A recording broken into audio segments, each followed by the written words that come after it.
निर्मिती योजनेला तर खऱ्या अर्थानं ताकद देण्याचं काम कोणी केलं असेल ते विदर्भ बँकेने केलं, म्हणून त्यांचं मला मनापासून नाही साहेब, तुम्ही आला त्याच्यानंतर तुम्ही आला सगळं ठीक आहे, त्याच्यामध्ये आपण चांगल्या पद्धतीनं आपण पुढे गेलो. पण दुर्दैवाची बाब सांगतो की राज्याचा उद्योगमंत्री झाल्यानंतर मुंबईला आम्ही जेव्हा तुमच्या एमडी बरोबर आणि चेअरमन बरोबर पहिली बैठक घेतली तरी विदारक मुंबईमध्ये 1700 प्रकल्पांचे प्रकल्प अहवाल हे तुमच्याकडे सादर झाले होते. त्याच्यातले 37 फक्त प्रकल्प अहवाल बँकांनी मंजूर केले.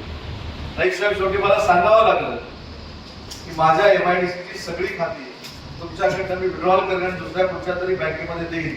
त्यावेळी पुढच्या 15 दिवसात 1700 पैकी 1400 कर्ज प्रकरण मंजूर झाली.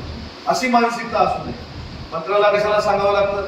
जर आपली जबाबदारी आहे, हेच जर तुम्हाला 50 कोटीचं कुठेतरी कॅश क्रेडिट मागितलं तर तुम्ही त्याच्या घरापर्यंत जाता. पण 5 लाखाचं जर कर्ज कोणी मागितलं तर त्याला 50 फेऱ्या मारायला लावता. हे माझं दुःख आहे आणि माझ्या युवकांचं आणि युवतींचं दुःख आहे. ते दूर करण्यामध्ये आज बँका यशस्वी झाल्या, त्याबद्दल देखील बँकांचं मनापासून कौतुक केलं पाहिजे. विदर्भ बँकेचं कौतुक केलं म्हणजे माझी जबाबदारी संपली नाही, तुमचं देखील मी कौतुक केलेलं आहे. पण विदर्भ बँकेसारखी छोटीशी बँक मुख्यमंत्री रोजगार निर्मिती योजनेमध्ये रेकॉर्ड ब्रेक काम करते. आज देखील त्याने 117% कर्ज प्रकरणं मंजूर केली. हा आदर्श सगळ्या बँकांनी घेतला पाहिजे.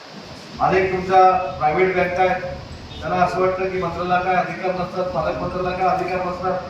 पण मला असं वाटतं महिंद्राची एक बँक आता मी स्वीकार केला, तुमची बँक कोटक महिंद्रा, त्यांनी जो आदर्श निर्माण केला तो देखील प्रायव्हेट बँकांनी घेतला पाहिजे. रत्नागिरी जिल्ह्यातल्या बँकांना देणार 17 कोटी रुपये, म्हणजे ही अमाऊंट कमी नाही आहे. तुम्ही ज्यावेळी 67 कोटी रुपये माझ्या तरुण तरुणींसाठी मंजूर केले, त्याच्यावर मी तुम्हाला 17 कोटी रुपये देणार आहे. मला असं वाटतं की बँकेचा 100% फायदा आहे आणि त्याच्यासाठी बँकांनी पुढाकार घ्यावा. मुख्यमंत्री रोजगार निर्मिती योजनेमधून त्यांना कर्ज वितरण करणार आहे. मॅन्युफॅक्चरिंगला 1 कोटी रुपये आणि सर्व्हिस सेक्टरमध्ये 20 लाख ते 50 लाख रुपये. त्या सगळ्या गोष्टींमध्ये तरुणांनी, महिलांनी, सगळ्या मंडळींनी पुढाकार घेणं आवश्यक आहे. आणि पॉलिसी जे महाराष्ट्रातले उद्योजक प्रदेशामध्ये आहेत, पुन्हा एकदा त्यांना महाराष्ट्रामध्ये यायचं आहे, त्यांना NRF पॉलिसीच्या माध्यमातून चांगल्या पद्धतीचं इन्सेंटिव्ह देण्याचं काम महाराष्ट्र सरकार देशात पहिल्यांदा करणार आहे. आणि तुम्हाला सांगताना आनंद होतोय की मागच्या वर्षी ही योजना नसताना देखील महाराष्ट्रातल्या परदेशातल्या उद्योजकांनी दिली आहे.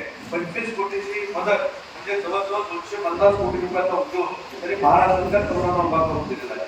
आणि मग कर्जे मराठी असेल, UK मधले असतील, त्या सगळ्यांना आम्ही एक मिशन दिलंय की आपला मराठी जो माणूस परदेशामध्ये आहे त्याला पुन्हा एकदा महाराष्ट्रामध्ये आणला पाहिजे आणि त्याची इन्व्हेस्टमेंट, तशा पद्धतीची इन्व्हेस्टमेंट परदेशातल्या आपल्या मराठी माणसाची पुन्हा एकदा महाराष्ट्रामध्ये झाली पाहिजे.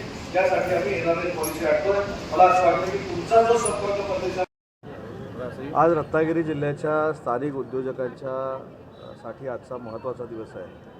2 वर्षापूर्वी राज्यस्तरावर जिल्हा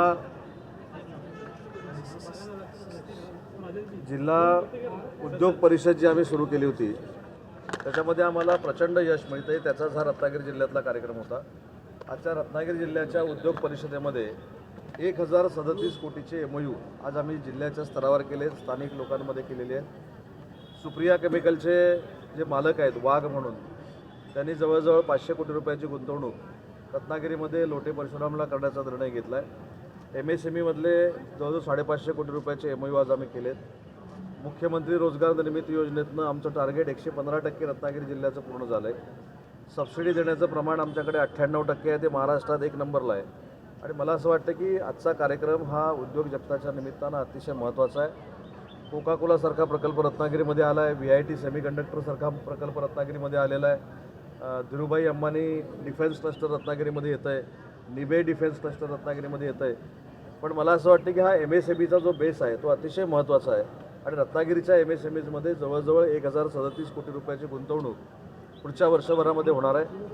आणि याच वर्षी होणार आहे अशातला बघणं. मागच्या वर्षी जे आम्ही परिषद घेतली होती त्याच्यातनं देखील सुमारे 1000 कोटीचं एक्सपान्शन रत्नागिरीमध्ये झालं होतं.